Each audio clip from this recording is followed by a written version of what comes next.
ആരോഗ്യമേഖലയിലെ ക്രമക്കേടിൽ അന്വേഷണം വേണമെന്ന് ബി.ജെ.പി. കേന്ദ്ര സംസ്ഥാന സർക്കാർ വിഹിതം ചെലവഴിക്കൽ എന്നിവ സോഷ്യൽ ഓഡിറ്റിന് വിധേയമാകണം. മഞ്ഞുമലയുടെ ഒരറ്റം മാത്രമാണ് ഹാരിസിന്റെ പ്രതികരണത്തിലൂടെ പുറത്തുവന്നതെന്നും ബി.ജെ.പി. ശക്തമായ പ്രതിഷേധത്തിന് തുടക്കമിടുമെന്നും ബി.ജെ.പി. മുൻ സംസ്ഥാന അധ്യക്ഷൻ കെ സുരേന്ദ്രൻ പറഞ്ഞു. വാർത്തയുടെ വിവരങ്ങളുമായി ശാലിനി ചേരുകയാണ്. ശാലിനി, കേരളത്തിലെ ആരോഗ്യമേഖലയിലെ ക്രമക്കേടിൽ വലിയ അന്വേഷണം വേണമെന്നാണ് ബി.ജെ.പിയുടെ ആവശ്യം. ഇത് ഉന്നയിച്ചുകൊണ്ട് വലിയ പ്രതിഷേധത്തിലേക്ക് ബി.ജെ.പി. കടക്കുകയാണ്. വിവരങ്ങൾ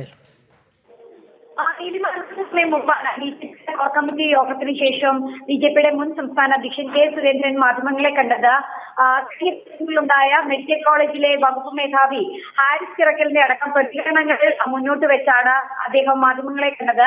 ആരോഗ്യ മേഖലയുടെ തകർച്ച വെളിവാക്കുന്നതാണ് ഇത്തരം പ്രതികരണങ്ങൾ എന്ന് പറഞ്ഞു തുടങ്ങിയ കെ സുരേന്ദ്രൻ ആരോഗ്യ മേഖലയിൽ ഒന്നാം സ്ഥാനമെന്ന് സർക്കാർ പ്രചരിപ്പിക്കാൻ ശ്രമിച്ചത് ഇപ്പോൾ ഇല്ലാതായി എന്നും പറയുകയുണ്ടായി. കൂടാതെ തന്നെ മുൻപ് തലയുയർത്തി നിന്ന സംസ്ഥാനം ആരോഗ്യ മേഖലയിൽ കൂപ്പുകുത്തി മരുന്ന് ശസ്ത്രക്രിയ ഉപകരണങ്ങളടക്കം കേരളത്തിൽ ക്ഷാമത്തിലായി. സാധാരണക്കാർ ആശ്രയിക്കുന്ന ആശുപത്രികളിൽ ഒന്നുമില്ലാത്ത അവസ്ഥയാണെന്നും മന്ത്രി വീണ ജോർജ് അധികാരത്തിലേറ്റ ശേഷം ആരോഗ്യരംഗം നാദനില കളരിയായി എന്നും അദ്ദേഹം വിമർശിക്കുകയുണ്ടായി. കൂടാതെ തന്നെ കേരളത്തിൽ ആരോഗ്യ രംഗം പ്രവർത്തിക്കുന്നത് കേന്ദ്ര സർക്കാർ നൽകുന്ന സഹായം മാത്രം കൊണ്ടാണ്. കേന്ദ്രം കേരളത്തിന് നൽകുന്ന പണം വിനിയോഗിക്കാതെ സർക്കാർ അത് പാഴാക്കുകയാണ്.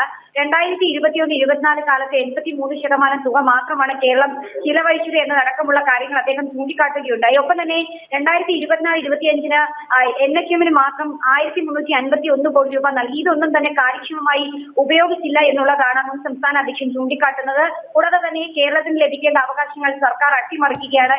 ഈ സാഹചര്യത്തിൽ കൂടിയാണ് കഴിഞ്ഞ 9 വർഷം സംസ്ഥാന സർക്കാർ ആരോഗ്യ മേഖലയ്ക്ക് ചെലവഴിച്ച തുകയും കേന്ദ്ര സർക്കാർ കഴിഞ്ഞ 11 വർഷമായി കേരളത്തിന് നൽകിയിട്ടുള്ള തുകയും സോഷ്യൽ ഓഡിറ്റിന് വിധേയമാക്കണം. ഇത് കൃത്യമായി മാധ്യമങ്ങൾക്ക് മുൻപിൽ അല്ലെങ്കിൽ പൊതുസമൂഹത്തിന് മുൻപിൽ പറയാൻ സംസ്ഥാന സർക്കാർ തയ്യാറാകണമെന്നുള്ളത് അദ്ദേഹം പറയുകയുണ്ടായി. കൂടാതെ തന്നെ ആരോഗ്യ മേഖലയിൽ നടക്കുന്ന ക്രമക്കേടുകളിൽ കാര്യക്ഷമമായ അന്വേഷണം വേണമെന്നുള്ളതും ബി.ജെ.പിയുടെ മുൻ സംസ്ഥാന അധ്യക്ഷൻ ചൂണ്ടിക്കാട്ടുകയുണ്ടായി. ഈ സാഹചര്യത്തിൽ ബി.ജെ.പി. ശക്തമായ പ്രതിഷേധത്തിന് തുടക്കമിടുകയാണ്.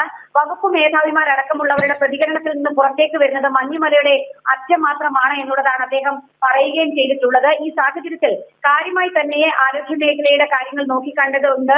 ഒപ്പം തന്നെ കേന്ദ്രം നൽകുന്ന പണം അത് എങ്ങോട്ടേക്ക് പോകുന്നു എന്നടക്കമുള്ള കാര്യങ്ങളിൽ വ്യക്തമായ ഉത്തരം സംസ്ഥാന സർക്കാരും ആരോഗ്യമന്ത്രിയും നൽകേണ്ടതുണ്ട് എന്നുള്ള കാര്യം കൂടി അദ്ദേഹം പറയുകയുണ്ടായി. എന്തായാലും ആരോഗ്യ മേഖലയിൽ തകർച്ച അക്കമിട്ട് നിരത്തിക്കൊണ്ടാണ് കെ സുരേന്ദ്രൻ മാധ്യമങ്ങളെ കണ്ടത്. വരും ദിവസങ്ങളിൽ ശക്തമായ പ്രതിഷേധം ഈ വിഷയവുമായി ബന്ധപ്പെട്ട് ഉയരുമെന്നുള്ള സൂചന കൂടി കെ സുരേന്ദ്രൻ നൽകുകയും ചെയ്തിട്ടുണ്ട് മാധ്യമങ്ങളെ കണ്ടപ്പോൾ. നീലിമ.